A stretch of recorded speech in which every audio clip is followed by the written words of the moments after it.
ইউনিটে তোমাদের ভূগোলের একটা বিষয় রয়েছে, সেটা হচ্ছে পৃথিবীর অভ্যন্তরীণ গঠন। আজকে তোমাদের এই বিষয় সম্পর্কে পড়া। তাহলে আমাদের পৃথিবী যখন সৃষ্টি হয়েছিল, তোমরা সবাই অবশ্যই জানো যে পৃথিবী যখন সৃষ্টি হয়েছিল তখন পৃথিবীটা কি ছিল? জ্বলন্ত গ্যাসীয় পিণ্ড। এবং সেই পৃথিবীটা আস্তে আস্তে কি হয়েছে? পৃথিবীটা তোমার হচ্ছিল তাপ বিকিরণ করেছে এবং পৃথিবীটার উপরের যে অংশটা রয়েছে সেই অংশটা তোমার হচ্ছে কঠিনে পরিণত হয়েছে, অর্থাৎ যে অংশটায় আমরা মূলত বসবাস করে থাকি। কিন্তু আমাদের তো জানতে ইচ্ছা হয়, এই যে ভূত্বক বা আমরা যেখানে বসবাস করছি, আমরা তো পৃথিবীর উপরে বসবাস করি, তাহলে পৃথিবীর যে নিচে বা পৃথিবীর যে অভ্যন্তরে কি রয়েছে বা কোন উপাদান কি হিসাবে রয়েছে সেটা আমাদের জানার বিষয়। আজকে আমরা সেই বিষয়টাই মূলত পড়ব।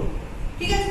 ধরো আমরা যদি দুধ গরম করি, তাহলে দুধটা গরম করার পরে দুধটা যদি রেখে দিই, তাহলে দেখবে দুধের উপরে একটা স্বর পড়ে গেছে।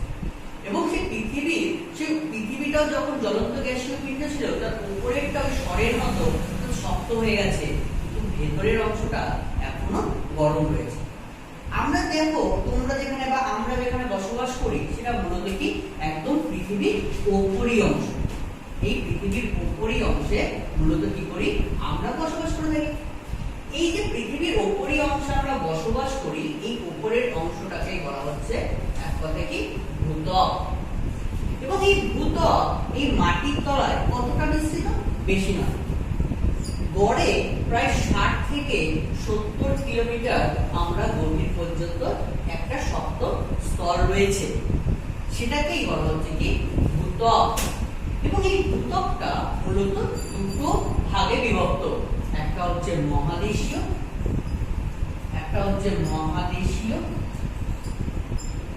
আরেকটা হচ্ছে মহাসাগরীয়।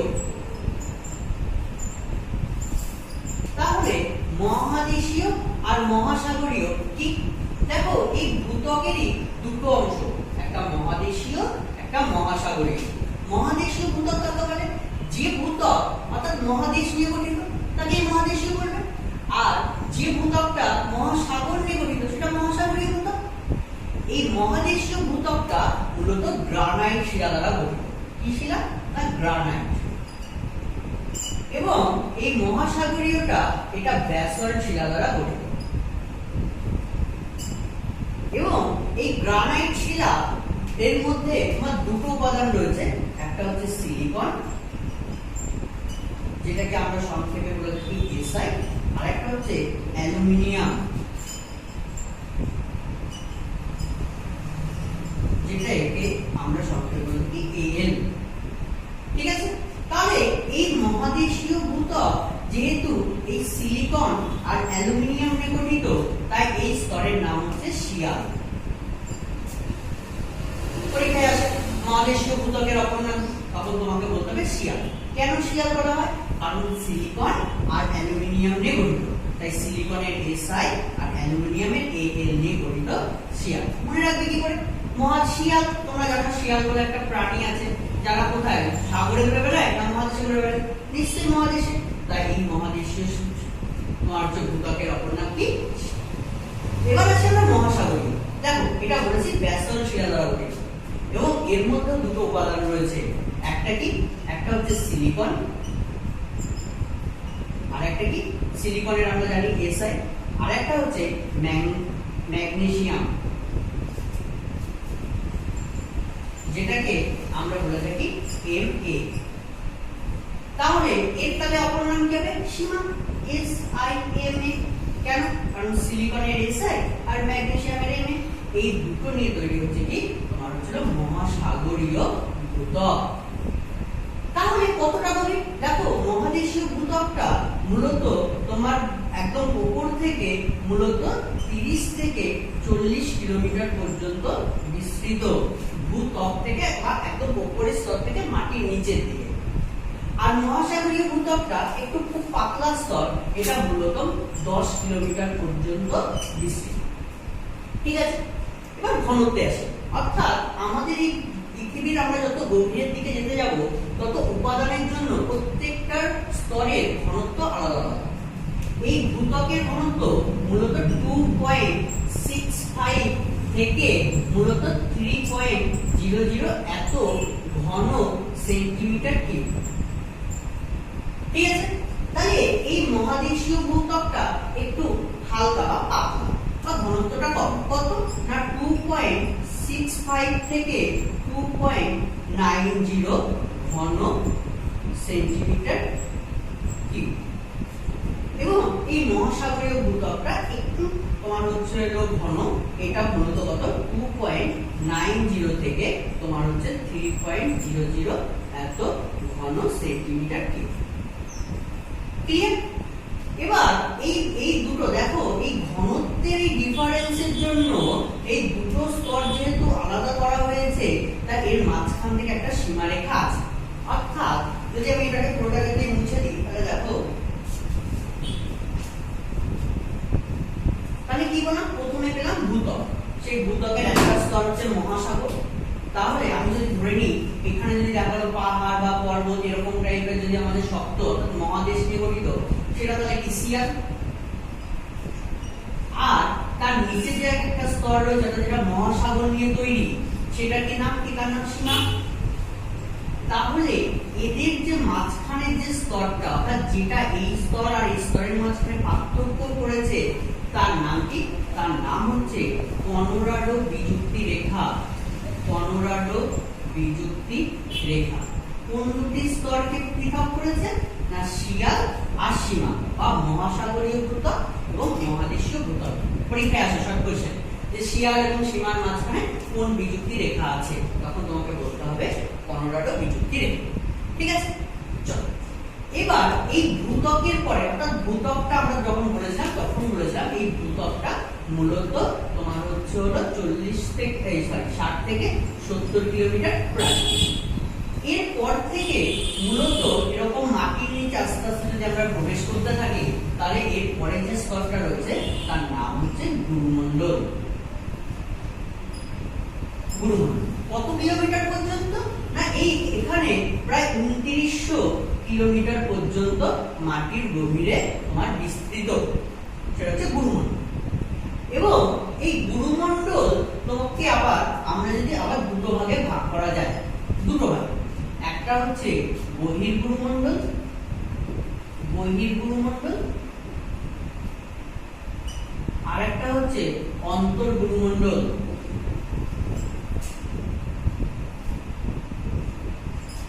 কতটা ডিফারেন্স, তাহলে এখান থেকে এটা প্রায় তোমার 670 কিলোমিটার পর্যন্ত যে স্তর রয়েছে সেটা বহির্গুরুমণ্ডল, আর 670 থেকে প্রায় 2900 কিলোমিটার যে রয়েছে স্তর, যে তার নাম অন্তর্গুরুমণ্ডল। ঠিক আছে, এই দেখো এখানে দেখো ভূত্বক ছিল, এটা গুরুমণ্ডল, তার মানে এই দুটোর যে ডিফারেন্স, অর্থাৎ দুটো স্তরের যে ডিফারেন্স, সেটা কিন্তু ঘনত্ব।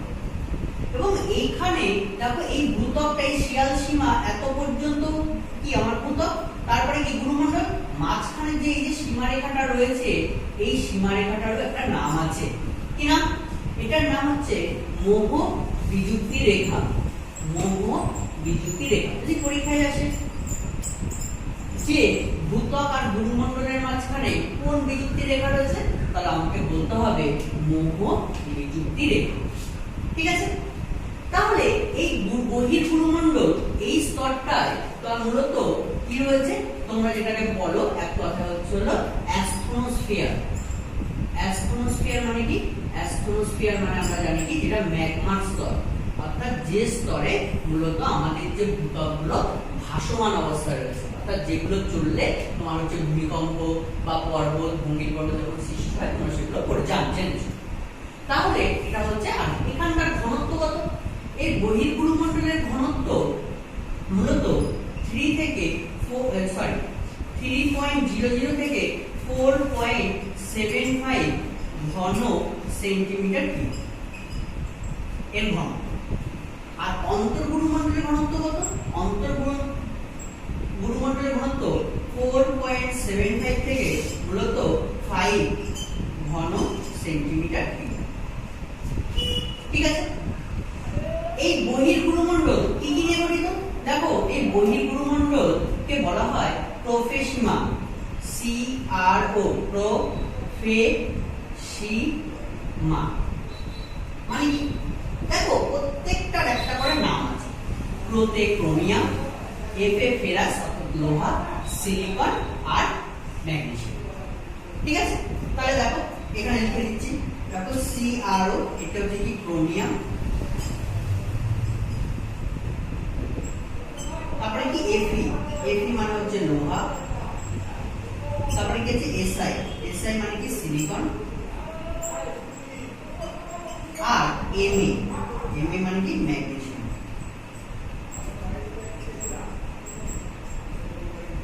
তাহলে এই গুরুমণ্ডলটা এই চারটি উপাদান নিয়ে মূলত গঠিত, ক্রোমিয়াম, লোহা, সিলিকন, ম্যাগনেসিয়াম, তাই এটার নাম হচ্ছে প্রোফেশিয়াম।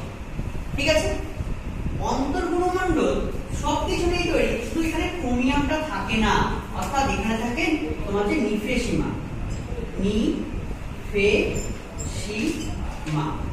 অর্থাৎ কি এখানে ক্রোমিয়ামের জায়গায় কি থাকে, নিকেল থাকে। তাহলে Ni মানে কি নিকেল। তার মানে কি বোঝাচ্ছে, তাহলে অন্তর্গুরুমণ্ডল তোমার নিকেল, লোহা, সিলিকন এবং ম্যাগনেসিয়াম নিয়ে গঠিত।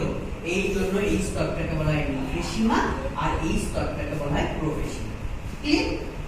এবং এই যে বহির্গুরুমণ্ডল আর এই যে অন্তর্গুরুমণ্ডল এর মাঝখানে একটা বিযুক্তি রেখা, অর্থাৎ এই যেরকম আলাদা করেছে যে রেখাটা, সেই রেখাটার নাম কি, সেই রেখাটার নাম হচ্ছে রেপিত্তি রেখা।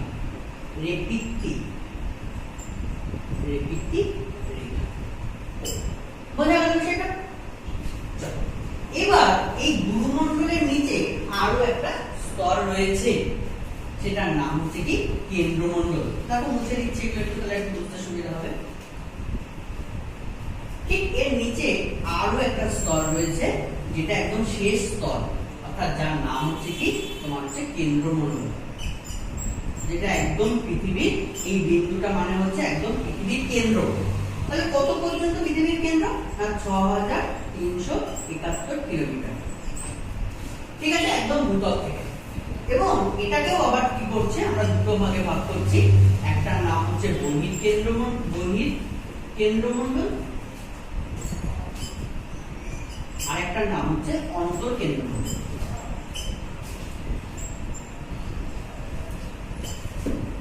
দেখো এই বহির্কেন্দ্রমণ্ডল আর অন্তর্কেন্দ্রমণ্ডল, তাহলে এই কেন্দ্রমণ্ডল এখানকার, দেখো এখানে আগে বলেছি এই যে বহির্কেন্দ্রমণ্ডল 2900 থেকে মূলত 5173 কিলোমিটার পর্যন্ত। বাকিটা কি? বাকিটা হচ্ছে অন্তর্কেন্দ্র। ঠিক আছে, এখন এই কেন্দ্রমণ্ডলটা মূলত দুটো উপাদান নিয়ে গঠিত, একটা হচ্ছে Ni আর একটা হচ্ছে Fe। Ni মানে কি? Ni মানে হচ্ছে নিকেল, আর Fe মানে হচ্ছে লোহা। অর্থাৎ এই দুটো স্তর তোমার হচ্ছে নিকেল আর লোহা নিয়ে গঠিত, তাই এই দুটোকে এক কথায় বলা হয় নিফেট। তাহলে এই কেন্দ্রমণ্ডলকে বলা হয় কি নিফেট। এবং দেখো আগের যে গুরুমণ্ডল এত অবধি ছিল, আর এটা কেন্দ্রমণ্ডল, তার মানে এই রেখাটা দুটো স্তরকে আলাদা করেছে। এই স্তরটার নাম হচ্ছে তোমার গুটেনবার্গ বিযুক্তি রেখা। গুটেনবার্গ বিযুক্তি রেখা। ঠিক আছে, আর দেখো এখানে এই যে বহির্কেন্দ্রমণ্ডল আর এই যে অন্তর্কেন্দ্রমণ্ডল এর মাঝখানে যে সীমারেখাটা, এটার নাম হচ্ছে লেম্যান বিযুক্তি রেখা। লেম্যান বিযুক্তি রেখা।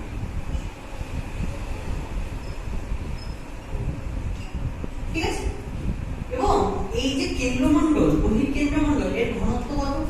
এর ঘনত্ব মূলত 5 থেকে তোমার হচ্ছে 5 থেকে 9.8 ঘন সেন্টিমিটার কিউব।